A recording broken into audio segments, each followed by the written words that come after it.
Le dernier des grands signes de la fin des temps est un feu qui poussera tous les êtres humains encore vivants à se rendre dans la région du Shem. Après l'apparition du dernier des grands signes de la fin des temps, les gens seront réunis alors dans cet endroit défini et précis. Comment se rendront-ils sur ce lieu? De 3 manières. Certains sur des montures, d'autres à pied et d'autres sur leur visage. La terre se mettra alors à trembler. La terre éjectera ses fardeaux. On demandera par exemple aux nourrissons fillettes qui ont été enterrées cruellement par leurs parents, quel péché ont-elles donc fait pour être enterrées vivantes? Les montagnes seront réduites et nivelées, abaissées à leur maximum, telles de la laine. Les mers et les océans se mettront à bouillir et se déchaîner. La vue sera éblouie par un rayonnement intense, la lune s'éclipsera, et le soleil et la lune seront alors réunis. Les gens se mettront à courir pour fuir, en levant la tête avec un regard hagard, c'est-à-dire égaré et farouche, mais à partir de ce moment précis, personne ne pourra trouver une issue. À quel point ce jour sera terrifiant? Au point où tu fuiras ton frère, ton père, ta mère, ta compagne et même tes enfants. Au point où la nourrice ne se souviendra même plus des enfants qu'elle aura allaités. Au point où les jeunes enfants se mettront à avoir des cheveux blancs tels des vieillards. Au point où toute femme enceinte avortera involontairement de la progéniture qu'elle porte dans son ventre. Au point où les gens seront comme ivres alors qu'ils ne le sont pas. Oui, ce jour-là, la promesse d'Allah subhanahu wa ta'ala sera bel et bien réalité. Le soufflement dans la trompe interviendra alors. Toutes les créatures existantes tomberont foudroyées à son écoute, sauf celles qu'Allah subhanahu wa ta'ala aura décidé de préserver. Les créatures demeureront ainsi inertes pendant un certain temps. Puis, la trompe soufflera une deuxième fois. Les morts sortiront de leur tombe tels des insectes éparpillés. Qu'adviendra-t-il de ceux qui se sont fait incinérer et brûler? Allah subhanahu wa ta'ala nous informe que tous les membres du corps seront réunis un à un, organe par organe, phalange par phalange, dans la sourate Al-Qiyamah. Le soleil sera alors extrêmement rapproché de la terre, occasionnant une chaleur insoutenable. Dans quel état physique seront les gens? Dans le même état que chacun d'entre nous fut lorsqu'il sortit du ventre de sa mère, nu et incirconcis. La sueur engendrée par la forte chaleur arrivera pour certains aux chevilles, d'autres au niveau des visages et d'autres s'y noieront même. Imaginez-vous, si chaque âme injuste possédait tout ce qu'il y a sur terre, elle le donnerait pour sa rançon. Qui sera présent? Tous les êtres humains et djinns que cette terre ait connus, de Adam alayhi salam jusqu'au dernier des humains. Mais combien de temps durera le jugement dernier? Pour vous donner une idée, ce jour-là, les gens penseront que leur vie sur terre n'a duré que quelques heures tout au plus, comparé aux 50 000 années que comptera ce seul jour unique. Les croyants sincères seront à l'ombre du trône d'Allah subhanahu wa ta'ala, auprès de leurs familles protégées de cette forte chaleur. Le jugement mettra un temps insoutenable à débuter, au point où c'est le prophète de l'islam, Muhammad sallallahu alayhi wa sallam, qui intercédera auprès d'Allah subhanahu wa ta'ala pour débuter le jugement. Chaque âme, une à une, sera soumise au jugement. Personne ne pourra venir en aide de personne, chacun ne pensera qu'à lui-même. Chaque âme recevra son livre. Et de quel livre parle-t-on? Du livre que les anges recueillant sur la droite et sur la gauche de nos épaules écrivent quotidiennement en fonction de nos actions. Du livre de nos bonnes œuvres et de nos péchés. Certains recevront leur livre par la main droite, en signe de leur droiture. Le jugement leur sera alors facile. Ils pourront alors retourner heureux auprès de ceux qu'ils aiment. D'autres recevront le livre par la main gauche. Ils voudront alors n'avoir jamais existé. Ils sauront immédiatement que le jugement leur sera extrêmement difficile, comme nous en informe Allah subhanahu wa ta'ala dans la sourate Al-Haqqa.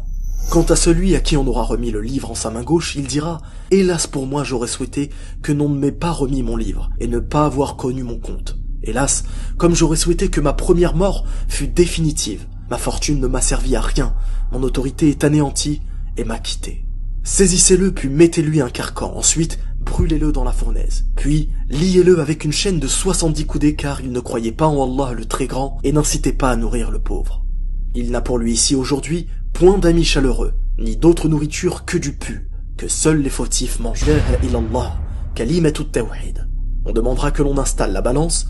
L'homme dira alors, que peut peser cette carte en comparaison de tout mon livre? Allah lui dira, tu ne seras point lésé. Puis Allah subhanahu wa ta'ala ordonnera que l'on mette le livre sur un plateau de la balance et sur l'autre la carte de l'attestation de foi, la ilaha illallah. Le livre deviendra si léger que la balance portant l'attestation de foi penchera. En vérité, dit le messager d'Allah sallallahu alayhi wa sallam, rien ne peut peser plus lourd que le nom d'Allah subhanahu wa ta'ala. Ce jour-là, chaque croyant se verra attribuer une part de lumière par Allah subhanahu wa ta'ala. Certains comme une montagne et d'autres un tout petit bout posé sur l'oreille. On installera alors As-Sirat, le pont qui mène au paradis, entre deux bords de l'enfer.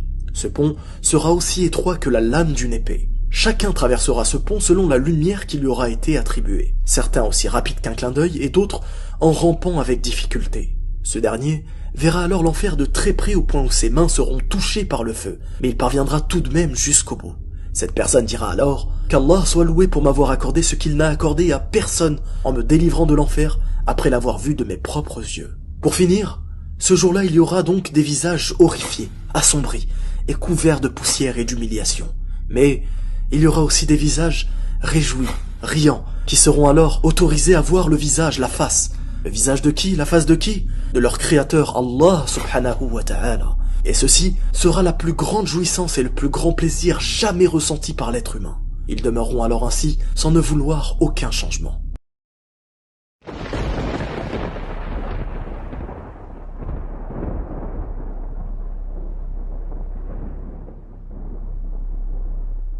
Avez-vous déjà entendu parler du Saqar, Jahim, Sa'ir, Hawiya ou Jahannam? Tous ces termes définissent la même destination, l'enfer. La première chose à savoir est que l'enfer est une création d'Allah subhanahu wa ta'ala. Comme toutes les créatures et créations, l'enfer possède des attributs particuliers. On peut citer le fait que l'enfer a 7 portes et comporte plusieurs niveaux en fonction de la dureté des châtiments de ses occupants. On nous rapporte, dans un hadith authentique, que le châtiment le plus léger en enfer consiste à ce que la personne châtiée porte à ses pieds des éléments brûlants dans lesquels 2 braises y sont collées, de sorte que le cerveau bouillira. Cette personne considérera alors que personne n'est plus durement châtié, alors qu'il s'agit en réalité du châtiment le plus léger. Qui occupera le plus bas niveau de l'enfer? Les hypocrites, qui d'apparence prétendent adorer Allah subhanahu wa ta'ala l'unique, alors qu'en réalité dans leur cœur il n'en est rien. Mais qu'est-ce qui alimentera donc le feu de l'enfer? Du bois? Du métal? Non, des pierres et des êtres humains alimenteront ce feu ardent. Qu'Allah subhanahu wa ta'ala nous en préserve. Un de ses attributs les plus frappants est le cri qui en sort, ou plutôt le sifflement, conformément à la parole d'Allah subhanahu wa ta'ala dans la sourate Al-Anbiya. Le son que vous entendez n'est pas un effet spécial. Il s'agit des sifflements que la sonde Parker a enregistrés il y a moins d'1 mois autour du Soleil. Ces sons ont été captés à une distance de 18 millions de kilomètres du Soleil. Imaginez-vous donc ce que peut être l'enfer comparé à cela. Maintenant, essayons de savoir combien de temps durera ce supplice. Les gens de l'enfer seront de 2 catégories. La première catégorie séjournera en enfer un certain temps seulement. Ils seront châtiés en circonstance des péchés qu'ils auront faits, puis, par la volonté d'Allah subhanahu wa ta'ala, ils en sortiront pour séjourner éternellement au paradis. La deuxième catégorie, elle, séjournera en enfer pour toujours, et ils ne connaîtront pas de fin à leur châtiment. La question que nous devons tous nous poser est la suivante. Quel élément fera que certaines personnes sortiront de l'enfer et d'autres y demeureront pour toujours? At-Tawhid, l'unicité. Quelles sont les preuves? Pour ceux qui sortiront de l'enfer, dans un récit authentique, le prophète sallallahu alayhi wa sallam nous informe que quiconque atteste qu'il n'y a pas de divinité en droit d'être adoré si ce n'est Allah, unique sans associé, que Mohammed est son serviteur et messager, que Isa, Jésus, est le serviteur d'Allah et son messager, entrera au paradis quels que soient ses actes. Pour ceux qui resteront éternellement en enfer, Allah subhanahu wa ta'ala nous informe dans la sourate An-Nisa, certes Allah ne pardonne pas qu'on lui donne un quelconque associé. À part cela, il pardonne à qui il veut. Parmi les châtiments de l'enfer, ses occupants seront encerclés par les flammes. Tour à tour, génération après génération, ils y seront jetés. Malgré le fait qu'ils imploreront un allègement de châtiment, les gardiens de l'enfer, eux, ne désobéiront pas aux ordres de leur créateur et appliqueront le châtiment à la lettre. Toutes les fois que ces occupants tenteront d'y échapper, ils y seront amenés une nouvelle fois. Des masses d'armes en fer leur seront préparées, et toutes les fois que, transis de douleur, ils tenteront de s'en évader, on les y ramènera et on leur dira « Goûtez donc au supplice de l'enfer ». Le feu leur brûlera le visage, et leurs lèvres seront crispées. Il leur sera versé sur la tête un liquide bouillant qui fera fondre leurs entrailles et leur peau. Croyez-vous qu'après cela les gens mourront de douleur? Non. Allah subhanahu wa ta'ala nous informe dans la sourate An-Nisa que toutes les fois que leurs peaux seront brûlées, nous leur changerons de nouvelles peaux afin qu'ils augmentent en châtiment. Ils seront affamés et se nourriront d'un arbre épineux appelé Zaqum qui ne rassasie nullement. Les occupants de l'enfer imploreront pour le changement de leur situation difficile et effrayante. Mais Allah subhanahu wa ta'ala nous informe dans la sourate Al-Kahf qu'il existe un tout autre endroit lieu de demeure éternel de ceux qui ne désireront aucun changement.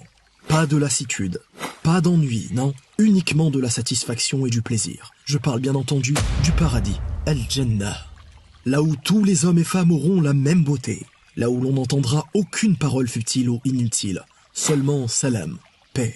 Là où les gardiens accueilleront ses occupants en disant « Paix sur vous, entrez ici pour y demeurer immortel ». Là où coulent des rivières de lait au goût inaltérable. Là où les gens entreront avec leur époux et leur épouse, conformément à la parole d'Allah subhanahu wa ta'ala dans la sourate Az-Zukhruf. Uniquement avec leur époux et épouse? Non, avec l'ensemble de leur famille, enfants, petits-enfants, parents, grands-parents, pourvu qu'ils aient été de bons croyants. Là où ces occupants trouveront ce qu'ils désirent et obtiendront ce qu'ils demandent. La température climatique sera parfaite, ni de climat caniculaire, ni de climat glacial. Le paradis est composé de plusieurs portes et plusieurs niveaux. Le plus haut des niveaux est celui d'El-Firdaus, là où seront rassemblés les meilleurs hommes et les meilleures des femmes. Le plus bas niveau consiste lui à ce que le croyant demande tout ce qu'il veut et l'obtienne. Tu aimes réellement tes proches? Tu souhaites réellement te retrouver avec eux dans cet endroit où aucun être ne sait ce qu'Allah subhanahu wa ta'ala a préparé comme réjouissance pour les yeux? Alors parle-leur de ce qui leur garantira tôt ou tard une place au paradis. Parle-leur d'unicité. Invite-les à cesser d'associer de près ou de loin leur créateur, leur pourvoyeur, leur secoureur, Allah subhanahu wa ta'ala. Si tu vivais avec une rancune sur terre, une vexation, une querelle ou tout autre sentiment de haine, tout ceci te sera retiré du cœur pour ne laisser place qu'à de l'apaisement au paradis. La nourriture y sera abondante, de toutes sortes, de toutes variétés. Les boissons y seront limpides et délectables, n'entraînant nulle ivresse ni perte de faculté. Mais, malgré les descriptions que nous a données Allah subhanahu wa ta'ala, nulle personne ne peut imaginer le plaisir indescriptible pour notre regard et notre oui qu'a réservé Allah subhanahu wa ta'ala pour les pieux au paradis. Si notre Créateur nous parle de l'enfer et de ses supplices, c'est pour susciter en nous une répulsion à s'y trouver. Et si notre Créateur nous parle du paradis, c'est pour susciter en nous une motivation dans les bonnes œuvres pour y accéder par la volonté d'Allah subhanahu wa ta'ala.